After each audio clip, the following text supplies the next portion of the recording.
Yamaha Musical Products is pleased to present this videotaped clinic which features trumpet virtuoso Alan Vizzutti from Los Angeles, California. Alan Vizzutti is a graduate of the Eastman School of Music and the first wind instrumentalist ever to have earned the artist diploma. He has soloed with countless orchestras as well as high school and college concert bands.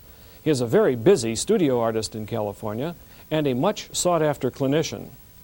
This clinic, titled Steps to Excellence, is divided into 3 separate lessons to enable teachers and their students to view any one lesson independently.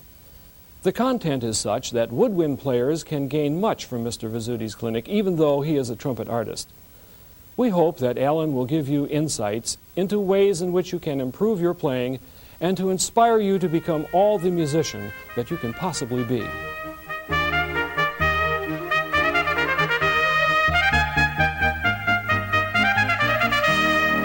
There are a few fundamental truths I would like to establish about music, trumpet, and wind instrument practice and performance before beginning a more detailed discussion of the different facets of the subject.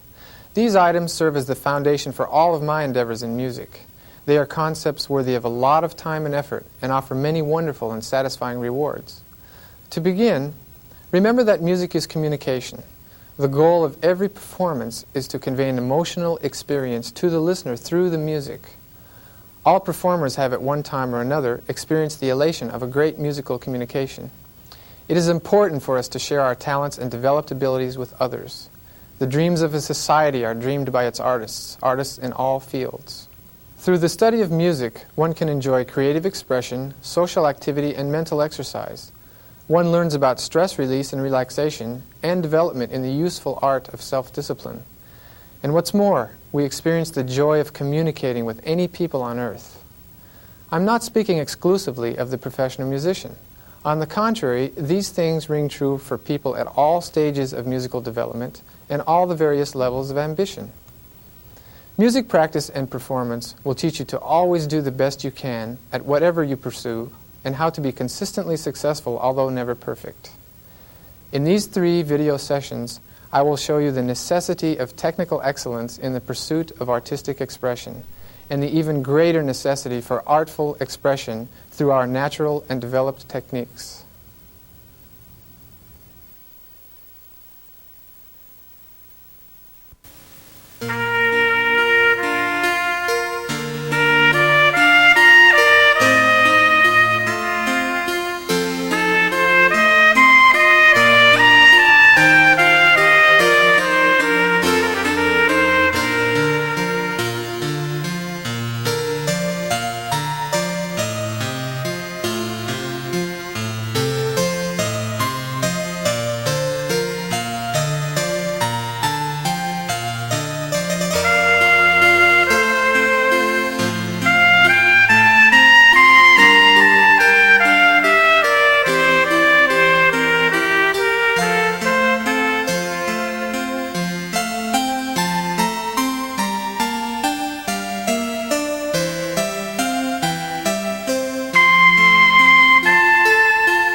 I have frequently run across problems with band directors and students concerned with how they look when they play, trying not to blow into the music stand or down at the floor, for instance. The student is often chastised for playing incorrectly when in fact he or she merely has an overbite and the trumpet naturally points down, as happens in my case. The opposite is also true for an underbite and an upturned trumpet. Forcing students to use a textbook embouchure or to all play exactly alike is an unfortunate and all too common mistake. The mouthpiece should be placed where it feels natural, and little concern is necessary for placement a little high or low, or right or left of center. In the case of beginners, the less the teacher tells them, the better. No two people have the same dental structure, jawbone, or shape of lips. How would it be possible for everyone to have the placement of the mouthpiece 1/2 upper lip, 1/2 lower lip, and directly in the center? This is merely the best general description with which to begin. Teachers and players should be less concerned with how their embouchures look and more concerned with how they sound. Advanced players should be thinking about locked and focused corner muscles and a free and flexible vibrating surface. Setting in this manner allows the air to do the work. The less you think about your embouchure, the better. It is my opinion as well that it is best to avoid practicing regularly in front of a mirror. Visual studies of the embouchure indicate different things are happening than actually are. Remember the axiom, you get paralysis by overanalysis. It's better to go by feel. Practicing to strengthen the embouchure is fine, but your mental emphasis should be on breath control and relaxation. In playing the trumpet, there are two hard and fast rules that one must keep in mind throughout his or her playing life. They are, practice consistently, and always maintain the mental and physical applications of the basic fundamentals of trumpet playing. That is the secret to constant maintenance and improvement on the trumpet. The single most important fundamental with which a player should concern himself is breath control. Use steady and controlled airflow from the playing apparatus through the trumpet to the back of the concert hall. One must have this in mind each time we pick up the horn, and these thoughts are the basis for my warm-up. Before I outline my warm-up, I must emphasize that we are each our own best teacher. Also, from day to day, we feel different physically. As a result, it is possible and often necessary to vary your warm-up from day to day. If you are sensitive to yourself, you should eventually be able to predict how long and careful your warm-up need be each day. Let me add that young students, or people relatively new on the instrument, should follow a regimented and regular warm-up routine until they feel a comfortable consistency in their playing. Begin by buzzing the mouthpiece from very low to comfortably high to get the air and breathing mechanics started. A few seconds is all that is necessary when you don't feel stiff.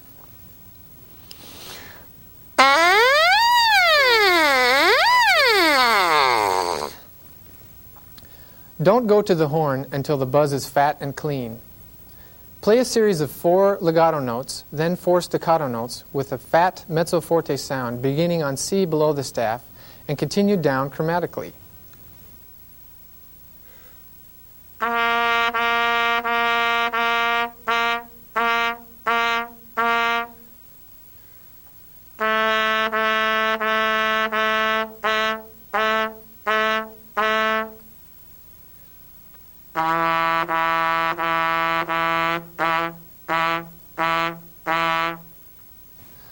I find this more relaxing and loosening than lip slurs or long tones. Occasionally, you will want to apply the exercises to higher notes. And remember to blow through the notes as a continuous phrase, even though you are articulating. Continue by playing long tones in the medium and low range. Use pedal tones and higher notes as you see fit.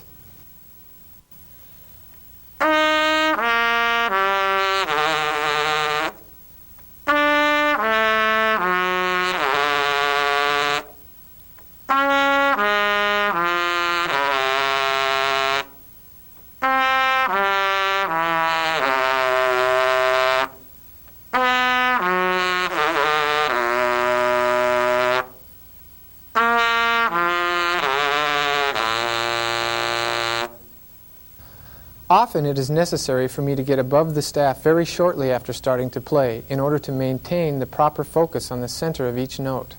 However, if I feel stiff, I will approach the extremes of the horn more slowly. It is during this time that you must be especially sensitive to yourself. Lip slurs are good warm-up and/or practice materials as well. If you find them tiring, practice them later and in small to increasingly larger amounts after you feel warmed up.